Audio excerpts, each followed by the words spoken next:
Surprise, আমি দেখেছি নিচ থেকে, তাই তো ক্যামেরা অন করেছি। নিয়ে আসেন, এদিকে আসেন, আলোর এদিকে আসেন। কি এনেছে এগুলো দেখি?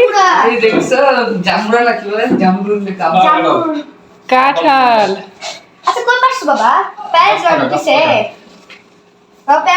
দেখি হাতে কি বলেন দেখি। এই দেখেন জামরুল, একদম গাছ ঘরের মধ্যে নিয়ে এসেছি। গাছ থেকে ডাল পেড়ে ছানাপোনার বাবা এরকম আমার জন্য নিয়ে এসেছে। দেখেন একদম আমার ঘরটাই গাছ হয়ে গিয়েছে, জামরুলের গাছ। মাশাআল্লাহ, দেখেন কত বড় বড় জামরুল, একদম ডালে ঝুলে আছে। এখানেও অনেকগুলো আছে, এখানে একটু ছোট ছোট টাইপের, এগুলো আবার বড়, আর এগুলো মাশাআল্লাহ অনেক বড়। আপনারা জামরুল খেতে কি পছন্দ করেন? আমার তো অনেক ভালো লাগে, আমি ফল সব রকমের ফলই পছন্দ করি।